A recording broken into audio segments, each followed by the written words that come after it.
Hector, we're here at Big Data, and your background is in computer science. Can you tell us how that intersects? Big data, or data in general, has been part of computer science for many years. Actually, my specialization area is data management. We didn't call it big data until recently. It's a new buzzword, but we used to call it very large databases, for example. So all along I've been very interested in how to collect data, how to organize it, how to find it, and how to extract knowledge from the data that you have. Right, so you were studying this field before it even became hip. That's correct, yes. And I hear you're working on a new initiative between the School of Medicine and your department. Yes, I'm involved in what we're calling the Stanford Data Science Initiative.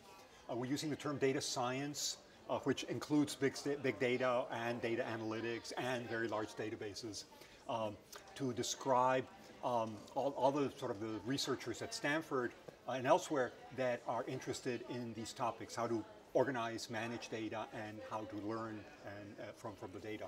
It's an initiative that's sort of centered in the School of Engineering, but we also have strong participation from statistics and strong collaborations with a variety of big data or data science organizations or initiatives at Stanford. For example, we have strong ties with the medical school and the Global Health Initiative, but we also have ties with the computational social scientists. We're trying to establish connections with the Energy Environment Center and other organizations at Stanford that are also interested in big data. And how is global health related to big data? How would they use that? Well, the difference between say those two initiatives is we have the common interest on big data.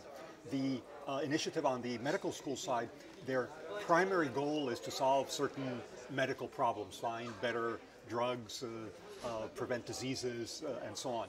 The goal on our initiative is to develop tools that help all kinds of scientists manage and understand the data. So obviously there's a lot of overlap. The School of Medicine needs, I hope, some of the tools we're developing, and we definitely need their expertise to drive interesting problems, give us data sets of interest, and so on.